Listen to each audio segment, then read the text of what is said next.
All right, guys, here's our last review of limits and continuity.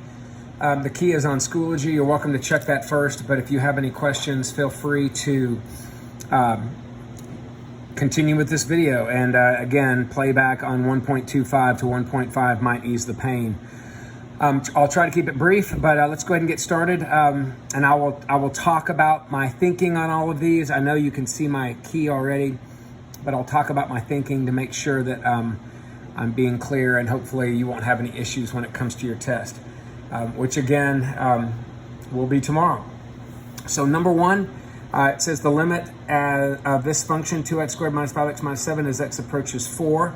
And like always, I tell you what, I'm going to zoom in on this a little bit so it's easier to see. Okay, like always, if I'm going to a particular value, not to an infinity, but a particular value, I'm always going to plug it in first and see what happens. And when I plug a 4 in there, I get 32 minus 20 minus 7, which ends up being 5. And because I got an answer, I'm going with it. Because every polynomial like this parabola, because it's continuous, every particular x value's limit is the same thing as the value. All right, on number two, I have another rational function. When I plug a negative 3 in there, I get 9 minus 16 is negative 16 over 0. This indicates to me that there is a vertical asymptote in the graph. It is not an answer. All right, and what do I know about VAs? Well, on VAs, it might be going up on both sides, down on both sides. It might be going up on the left, down the right, down on the left, up on the right.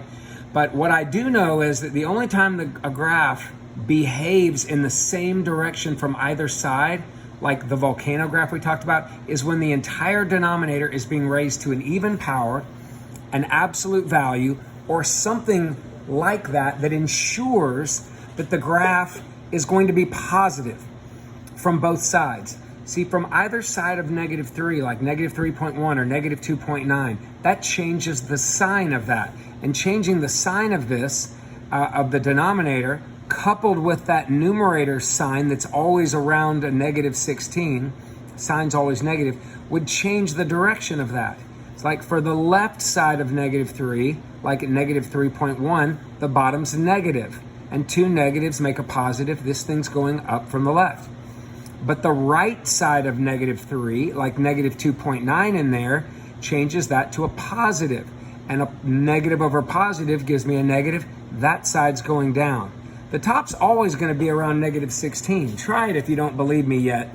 Plug in negative 3.001 there and there, and plug in negative 2.99 there and there, and see, you're going to get something really close to negative 16, both of them being negative. Heck, the bottom's really close to 0. They just change the side. One's positive small, one's negative small. Either way, it switches signs, D and E. I'm not going to think through all that. I'm going to look at this and go VA, not squared, D and E, and call it a day. All right, number 3, and since you're going to have a multiple choice test, I would encourage you to do the same. Number 3, I'm going to plug the 4 in. I am not factoring this ahead of time. The only reason I factored this is because when I plug the 4 into there, I get 16 minus 12 minus 4 is 0, over 16 minus 16 is 0. And that tells me there's a hole. And until I learn how to take a derivative and apply L'Hopital's rule, and even if I did know how to take a derivative and apply L'Hopital's rule, if I can factor this quickly and correctly and cancel out that common factor that was creating the 0 over 0, I'm left with t plus 1 over t plus 4. And when I renew the limit or redo the limit, I get 5/8, which is great. All right, next graph for 4, 5, 6, and 7, I have this piecewise function up at the top, and I'm asked essentially, is the graph continuous? That's what I'm asking down there on number 7.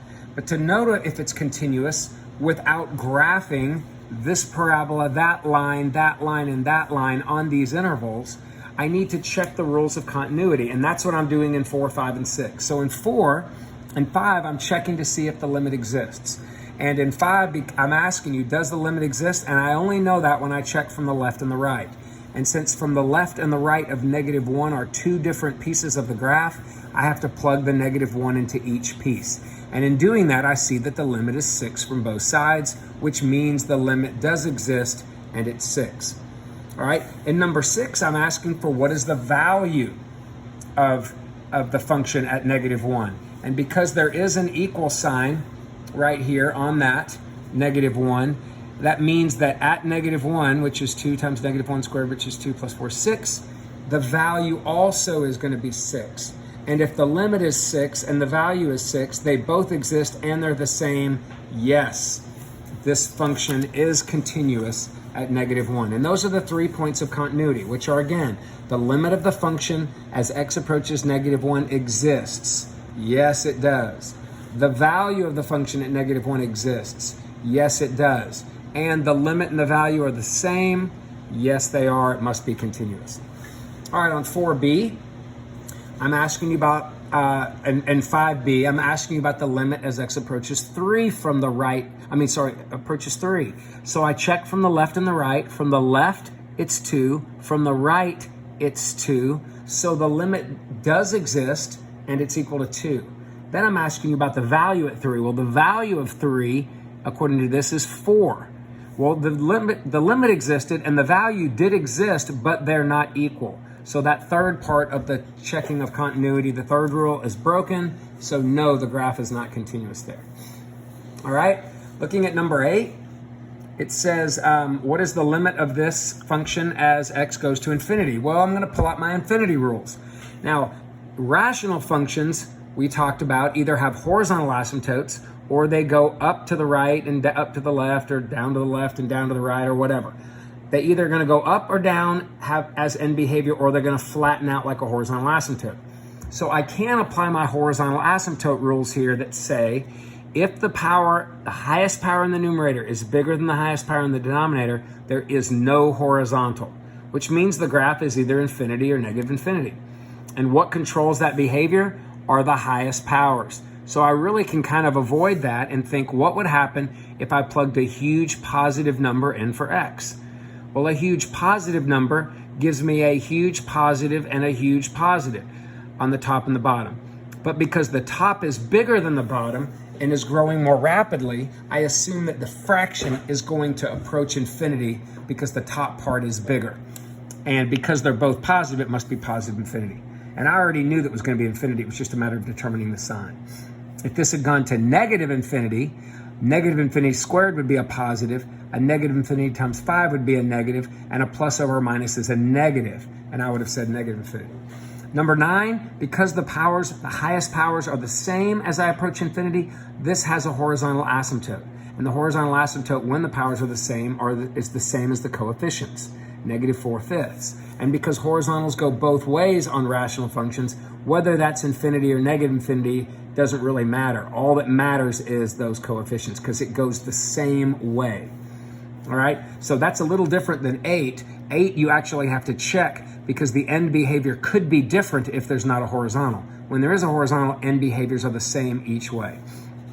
All right, 10 and 11. Number 10, I'm going to infinity again. Highest power on the bottom. If the highest power is on the bottom, there is a horizontal, and it's 0. Why is that? The bottom is growing faster than the top, which means denominators that are huge with numerators that don't quite keep up start getting smaller and smaller in value, approaching a 0. Well, that's true also. If there's a horizontal that goes each way, whether I'm going to infinity or negative infinity, it's 0. Okay, here, this one's approaching negative infinity. It's kind of hard to see that on this sheet. Hopefully you can read it better on yours. Since my highest power is bigger on the top's growing faster, which means I'm either approaching infinity or negative infinity depending on the sign.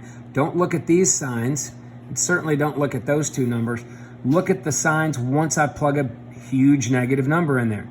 Well, a huge negative cubed is negative, times 2 is still negative. A huge number squared is positive, times 5 is positive, and a negative over positive would be negative. But since the top is growing faster, it is a negative infinity. Okay, 16. The σημit here, as I approach 2, remember, don't look at powers. Those power rules are for infinities, okay? Looking at number 12, skipped over 12. Looking at number 12, don't look at powers. I'm going to a number here. Don't go, oh, it's bigger on the top. It must be going to infinity or negative infinity. No, plug a 2 in. 16/9's done. Here, same question, but I'm going to negative infinity. Now I look at the powers. That 1 really doesn't affect things. and a negative to the fourth is plus, a negative cubed is minus, plus over minus is minus, but I know it's infinity because the top has a bigger power and this does not have a horizontal asymptote. All right, 14 and 15. 14, I'm plugging a 0 in. Again, be careful about always plug the number in. I get 0 over 1. Don't say that that's undefined. 0 divided by 1 is 0, okay?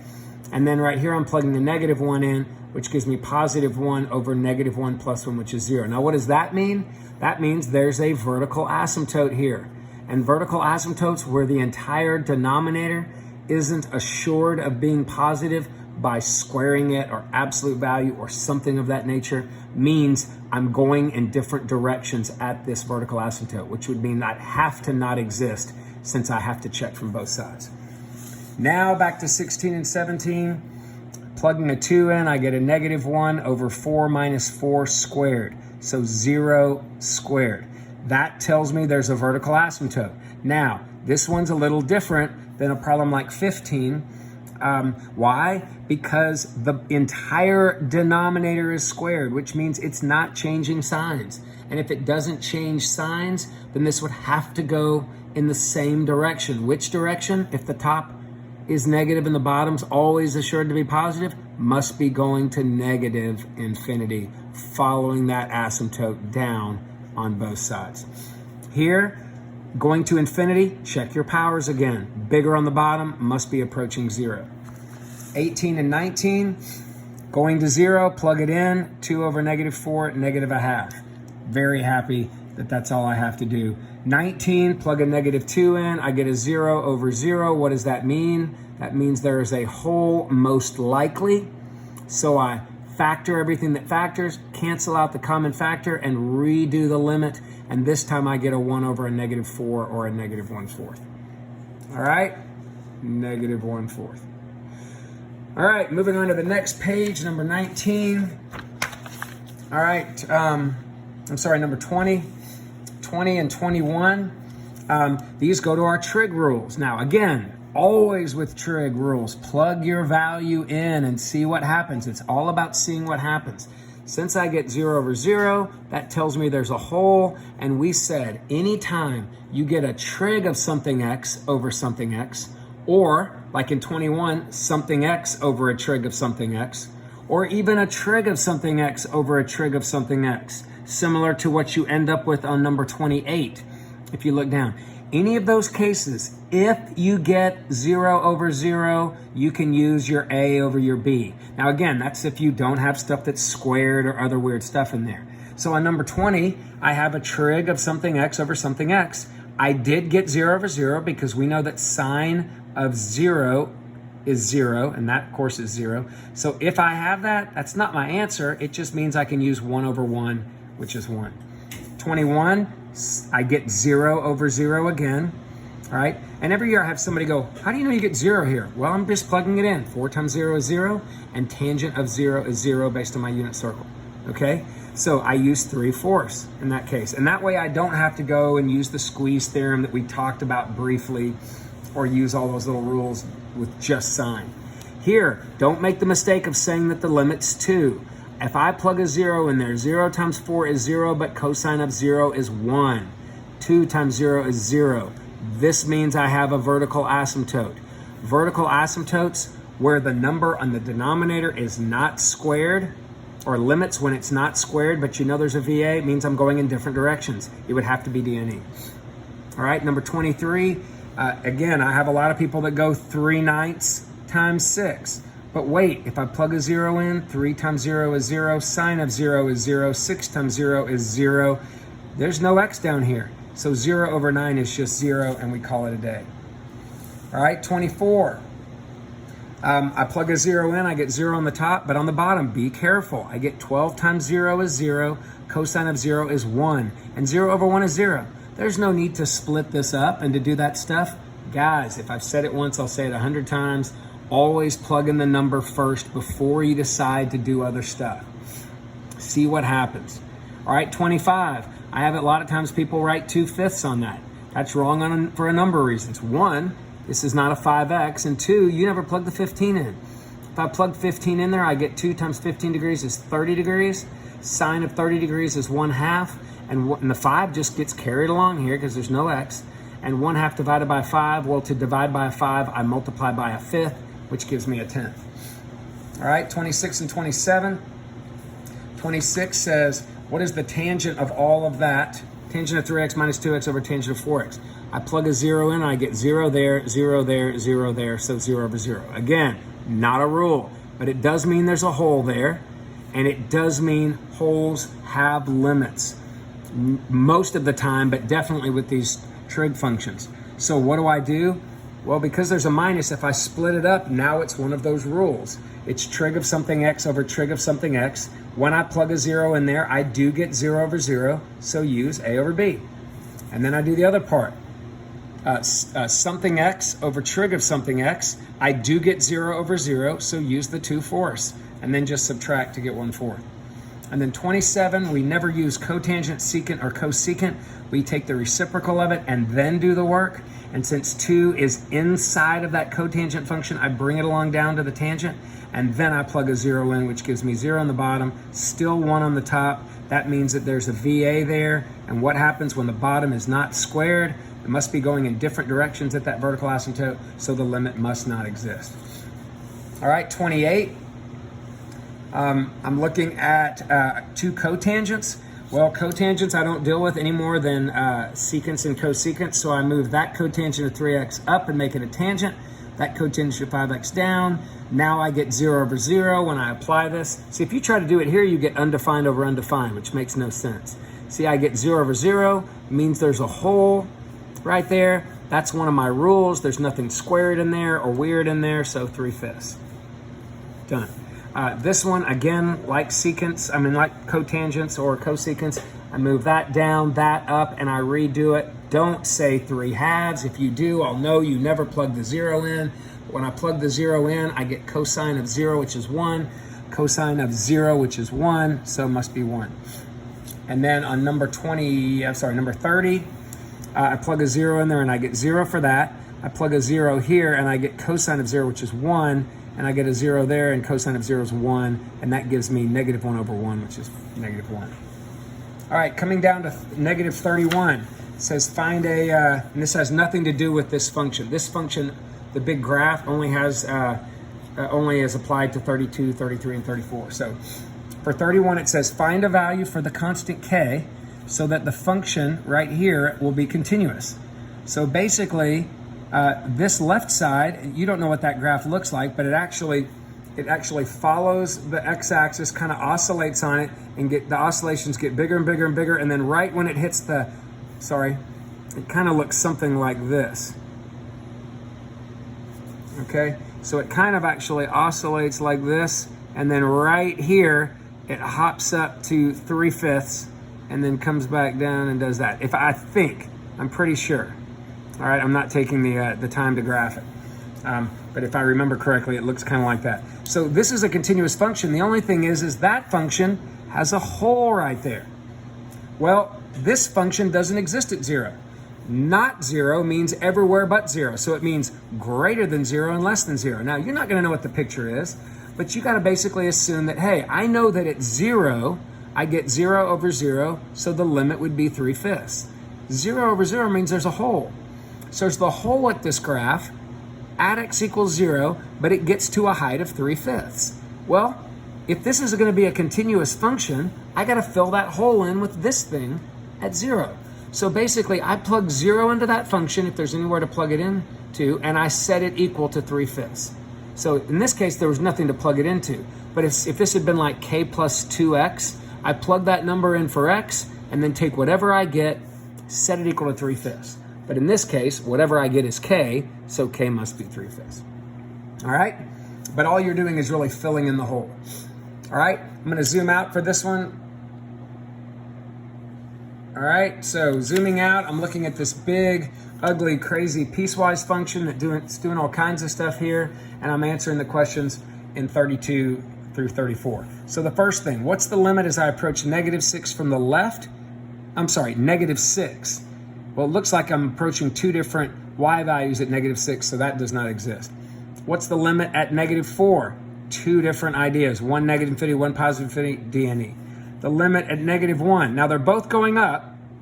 Now because there's a VA, it's DNE. But I can say more than DNE. So if you say DNE on your test, you're going to miss it. Since they're both going up, I can say infinity, which we know means the graph is going up forever or unbounded in the positive direction, but also DNE. So it's kind of answering two things at once. It's saying more. What's the limit at 1? The limit is it's approaching this hole. Now it doesn't have to exist there. Even though it exists there, the limit is a y value of 1. And what's the limit at 2? Well, it looks like from the left it would be -2, but since nothing is approaching from the right, I have to say DNE. And then what is the value at -6? Well, the value's up there at 4. The value at -4 doesn't exist. The value at -1 doesn't exist. The value at +1 is 3. The value at +2 is 2. And then anywhere else, if I ask you the value, just go up there and look at whatever y value that is if it's a continuous part of the graph. And then 34a, it's pretty easy to see if it's continuous. At -6, of course it's not continuous because it has a jump discontinuity. I don't know why I said -6 again. I might have fixed that on yours. It's supposed to be at -4, I believe. At -4, there would be an infinite discontinuity because there's a VA. At -1, there would be an infinite discontinuity. So I know I said DNE here, but technically, is the graph continuous? Means no.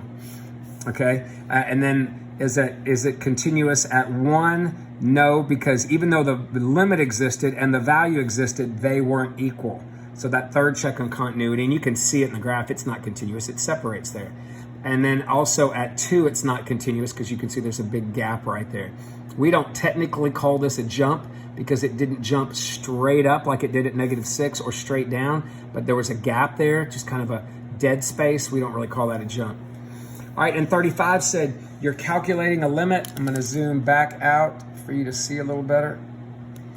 Number 35 says you're calculating a limit and you get 1/0. Well, that always means there's a vertical asymptote there. And then the way to check a vertical asymptote, if it's not obvious, is you'd have to go in there and pick a number a little bit to the left of the value you are plugging in, maybe a little bit to the right of that value, and see whether it's going to infinity or -infinity. But you do know that it's going to that or that for sure.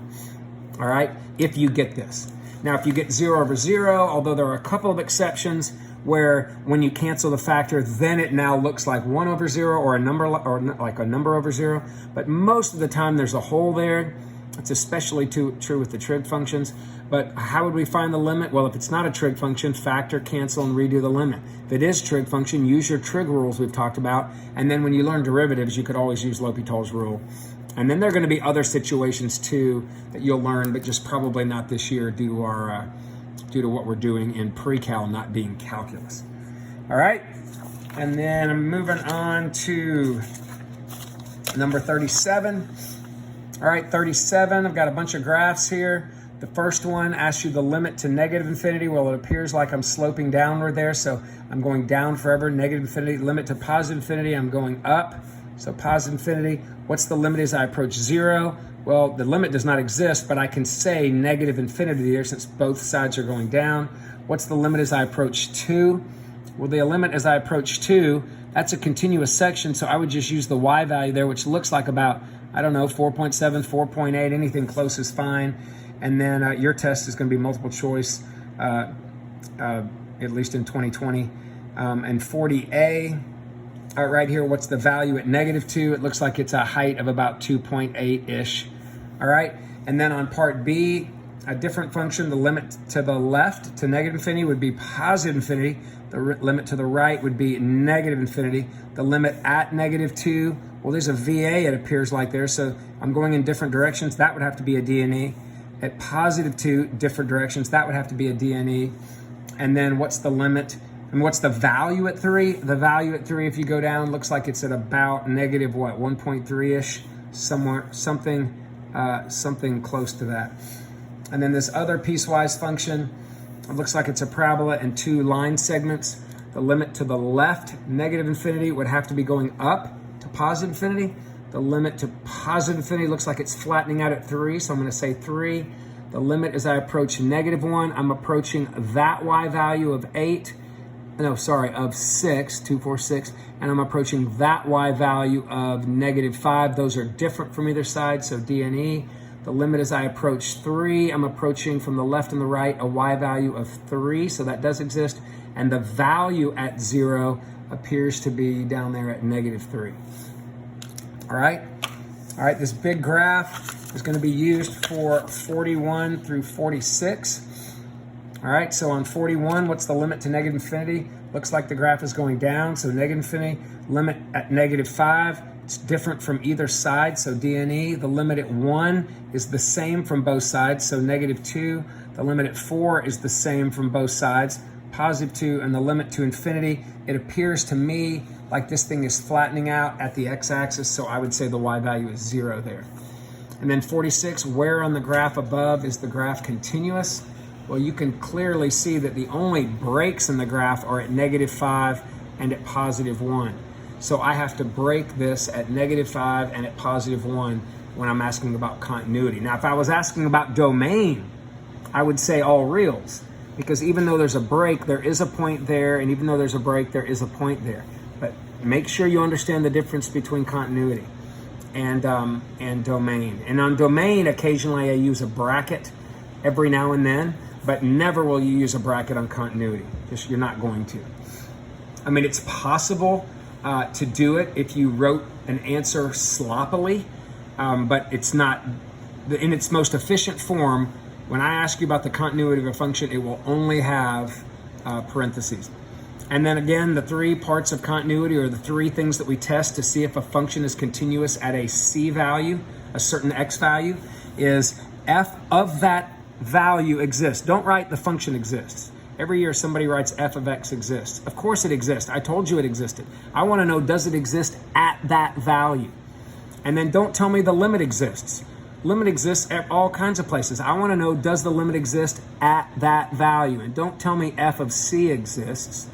All right, you're telling me that here. Tell me the function itself exists when I approach that value. And then lastly, this and this have to be equal. All right, last page. Might be able to get out of here in 35 minutes. Let's see, 48. The limit as I approach 4, plug it in, I get 5/0. 5/0 means vertical asymptote. Vertical asymptotes, what did that tell me? It tells me that this thing is going in different directions because the bottom's not squared. Now, if you want to plug in 3.9, you'll get negative on that side. Plus over minus is minus. If you want to plug in 4.1, you're going to get positive on that side. Plus over plus is plus. And the top's going to be close to 5, right? You plug in 3.99999 in for x, you're going to get really close to 5. 4.001 there in fx, really close to 5. But the bottom is going to change signs. Because of that, I know I'm going in different directions, D and E. But guys, I'm not doing any of that. I literally am going 5/0, VA, not squared, D and E. All right? Now, this says the exact same problem, but this is supposed to read 4 from the left side. Well, from the left side and the right side, which is hard for me to see that on this key, but I believe it says left and right there on yours. In that case, even though when I plug this 4 in there, I get 5/0, which means VA, it's not enough to say D and E here because I'm only checking one side. And I know that one of the sides is going down and one is going up. So literally in this case, because I asked from 4 to the left and on 54 from the right, I do have to plug a 3.9 in. Now, do I physically have to plug 3.999 in for x in the top? No. Why? Because it's still going to give me really close to 5. But on the bottom, it's going to give me really close to 0, but the sign's going to change. Really close to 5 on either side, the sign doesn't change. It's always positive, whether it's 4.9 or 5.1. But really close to 0, the signs do change. So you can see that. From the left, I end up with +5 over negative. From the right, I end up with +5 over positive. Well, when I look at those signs, that's what gives me my negative infinity, and that's what gives me my positive infinity. And you don't have to write plus. All right? All right, 51. Let me put that up again. 51. All right, 51, 52, and 53 all kind of look similar, but I'm asking different questions. First one, this number is raised to the 4th power. When I plug a 4 in, I get 16 minus 8 minus 3 is 5, and 4 on the bottom, I get a 0. Again, I know this means a VA, but because the bottom is being raised to an even power, that guarantees the bottom is positive. And if the bottom is a positive number and the top is always close to 5 from either side, I don't have to bother checking all that junk. I can go, oh, positive 5 going up to infinity and be done. All right? Now 52 is asking about infinity, x to infinity. That goes back to my power rules. Bigger power on the top. I know it's either infinity or negative infinity. Let's just plug a big positive number in there and check the sign. And when I do that, I get plus. All right? 53, same thing, but I'm going to negative infinity, bigger power on the top. Really no need to look at all this. If I plug a negative in there, a negative squared is positive on the top, but negative on the bottom. Plus over minus is negative infinity. All right, 54. Bring that up for you. 54, I've got these cotangents. Now every year I have somebody brings the entire numerator down, the entire denominator up. But guys, the 3 and the 4 are outside of the function. Leave them alone. Just bring the cotangent down and this cotangent, change it to tangent, bring it up. So basically, I'm dealing with the limit of 3/4, which is 3/4, times the limit of tangent of 5x over tangent of 2x, which gives me 0 over 0, but I can use now a over b, 5/2. So because I got 0 over 0 in there, I used in its place 5/2, okay? Because it was one of those special trig of something x over trig of something x functions. And that just simplifies to 15/8. All right, 55, secant, can't use those. It comes down, becomes a cosine. Cosecant comes up, becomes a sine. Don't make the mistake of choosing 4/6 or 2/3 as an answer.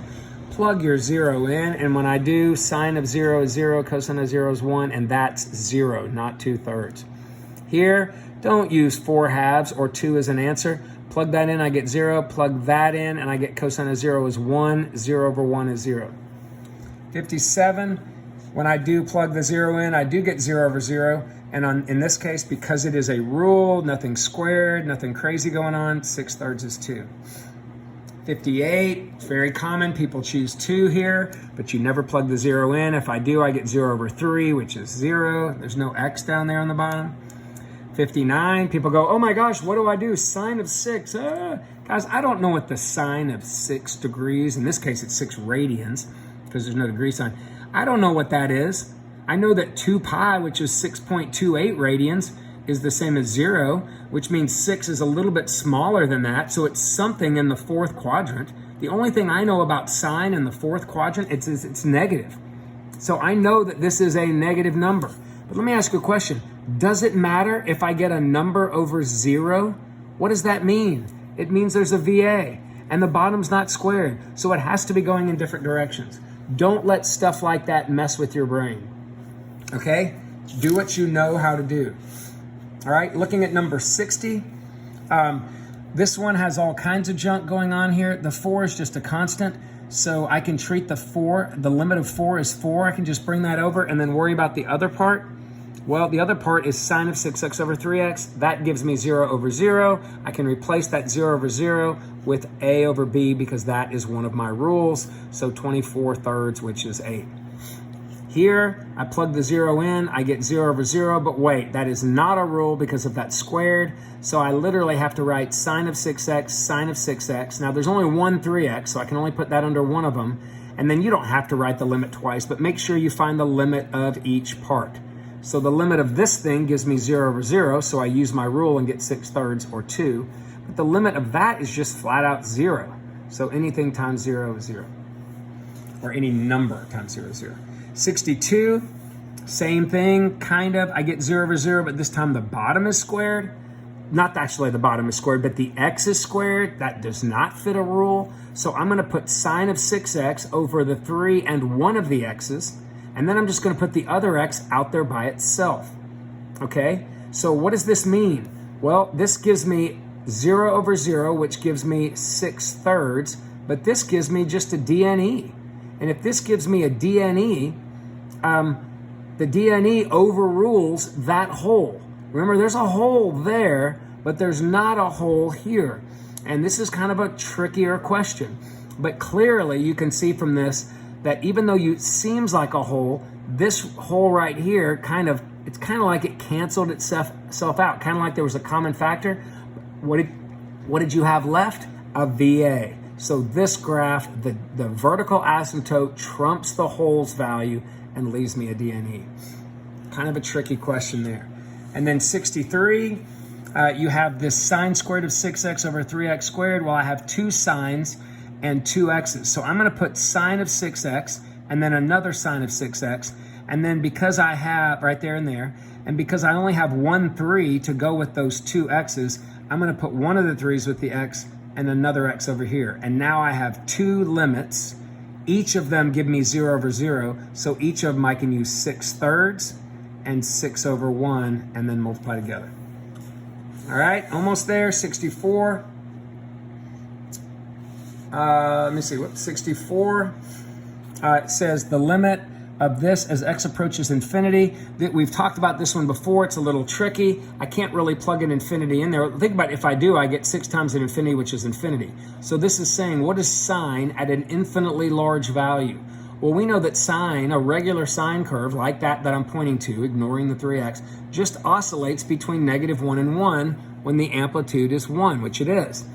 Well, most of the time I would say, oh, well, there's no limit to that because it's oscillating between two fixed points and there's not a single y value that works. However, the denominator is getting huge.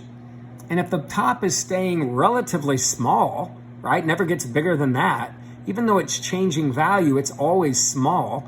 This is huge. Any one of these fractions that could occur is going to get increasingly smaller, well, decreasingly smaller and approaching 0. All right, 65, I've got a regular old sine curve. If I head out to -infinity, this is oscillating. All the 4 does is affect the period. Remember, that's the b value. It affects the period. And so this has a bunch of really small periods here, but it's still oscillating between -1 and 1 because the amplitude is 1, and it's doing that forever to the left. Well, in this case, it doesn't have a denominator that's growing infinitely large like 64 did. I would have to say that because it's oscillating between 2 points and it never approaches a y value, that the limit doesn't exist. 66, I plug an infinity in there. Wait, can I plug an infinity in there? Now, this is an exceptionally tricky problem. This one, the limit on the top is becoming huge and the bottom is oscillating between -1 and 1. Now, a lot of people right there say, oh, well, if the top is becoming huge and the bottom is becoming small, then this must be approaching infinity. Well, here's the problem. It could be approaching infinity if I have huge over a positive number. But it could also be approaching infinity if I have a huge over a negative number. And it could also be undefined if I have a huge over 0, which is somewhere in between there. Okay, so this graph actually still doesn't approach a 1y value or even a certain direction. And if you graph this, you see it doing this. As you approach infinity, it goes whoo to infinity, whoo to -infinity, whoo to infinity, whoo to -infinity. And it keeps doing that at a bunch of vertical asymptotes, because you're going to hit a vertical asymptote every single time this x gives you a 0 down here on the bottom. So this is just a flat out DNE, and probably the trickier question on this. And on your test, a lot of times when I put a problem like that on there, I just make it a bonus, or I make the test worth more than 100. So if you get it right, great. If you get it wrong, it doesn't really hurt you because I'm grading it out of 100 points. All right, cool. All right, 60, so don't worry about something like that missing. It's really a thinker problem. All right, right here, the limit as I approach infinity here. Well, I'd love to use my power rules here, except the square root's bothering me. So what's a square root of something squared? Well, it's an absolute value of 5x something. I don't know exactly what because this didn't factor well. All right, and then absolute value we talked about. Absolute value has two arms. A positive arm, which looks just like 5x, blah, blah, blah, and a negative arm, which looks like -5x, blah, blah, blah. Well, which way am I going, to the right or the left? If I'm going to infinity, I'm using the right arm, which is a regular 5x. Well, if I can go from here to here and then to here, based on my knowledge of square roots and absolute values, and based on my knowledge of absolute value and directions, then if I'm going to the right, all I have to do is go, oh, wait, same powers, use coefficients. Now, the only difference is if I'm going to -infinity here, I would have a -5x, which would give me -4 this. All right, 68, same question, but to -infinity. So you can see right here where I chose -4 this and then chose those coefficients. All right, and then on 69, last but not least, on this particular one, same kind of idea, but when I cube root that, I get 3x something. And remember, 3 cube roots don't have absolute values, so it really doesn't matter whether I'm going to positive or negative infinity here. There was no absolute value to deal with. Powers are the same. Let's, just like they were in 67, 68, powers are the same, use coefficients. All right, guys, good luck on your test tomorrow. I've got a good one for you. Most people will do pretty well if they prepare well and they've done the worksheets. If you haven't, definitely go back and check the keys. Hopefully you've watched all these videos, and good luck. Talk to you guys soon. Oh, sorry, there was an additional page that I tacked on. Forgot about that. So let me run through that real quickly. It says the following equations or expressions are either true or false statements. If the statement is true, give it a check mark. If it's false, then correct it and tell me why. I actually did this because of common mistakes people make, and I wanted to kind of show you those. So number one, I see people write 0 for this all the time because they get 0, not all the time, but some of the time because they get 0 over 0. We know that's not true. There's a hole there. Factor that, cancel it out, redo the limit, and you get 4. Number two, I see people all the time plug a 2 in there and say the greatest integer function of 2 is 2. Well, that's true. That's not true on many fronts. If it was just the limit of x, that would be true. But greatest integer function, we know that what happens at every integer, it jumps. And if it jumps, the limits from the left and the right aren't equal. So that's a DNE, and you can see that happen in my sketch right here. I'm going to zoom this in a little bit better so you can see. Number three, this is true.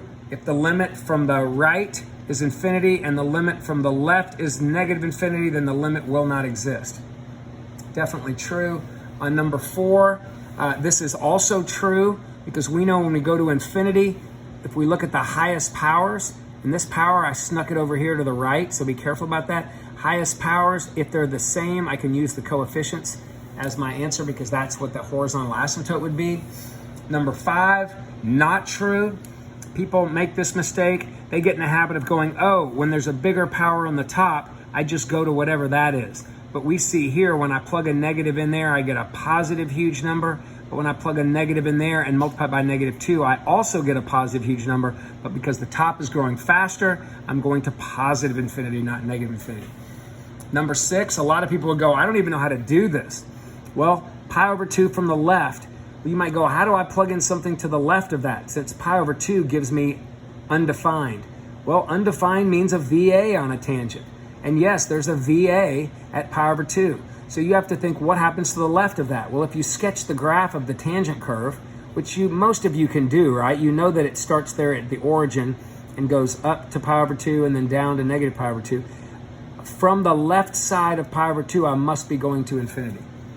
Okay? If you look at number 7, it asks if these are true. Well, the first one is. Now, I don't just grab that. I plug it in because I got 0 over 0, and this was one of my rules. I can say 5/7. The second one is not true. If I plug up, I don't get 1/4 here. I'm plugging pi in. Sine of 2 pi is 0. 8 pi is some big number like 32 point something, or not, I don't know if it's that big. But 0 divided by a number is 0. And then here, I do not say 9/8 because I never bothered to plug a 0 in if I do that. If I plug a 0, I get sine of 0 is 0, and 8 doesn't change. There's no variable, and 0 over 8 is also 0.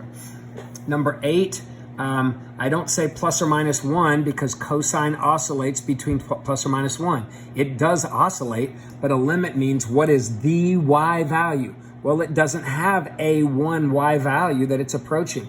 So because it is oscillating between 1 and -1, but going through an infinite number of other ones and never approaches a single term, I got to go with DNE. All right, number 9 right there. I'll hole punch that out. Maybe you can see yours. I got a piecewise function. It says the limit as I approach 1 is 2. This is a rookie mistake. This is the value at 1 is 2, but that's not the limit. The limit is what's happening from the left and the right, should they be the same? And from the right, it's 1. From the left, it's 1. From the right, it's also 1. So the limit does exist, and it's 1. Number 10, what's this limit? A lot of people make the rookie mistake of seeing 1 there and getting 0 there, and they just say, D and E. But we know to say infinity. This works. Why? Because when it's squared, I know that my VA is heading in the same direction. And what direction is that if the top and the bottom are guaranteed to be positive? Must be positive infinity. Number 11, I have to plug a 0 in there and I get 0 over 0. In this case, we know there's a hole. And what do I do when there's a hole? Right? I don't say the answer is 0. I go, well, let's factor everything out. So I factor out an x squared and x squared, and then that cancels, and whatever I have left, I plug a 0 back in, and when I do that, I get negative 1/2. Number 12, right here, I plug in infinity. Wait, what do I do on these? Well, I do have infinity rules, even though these are factored.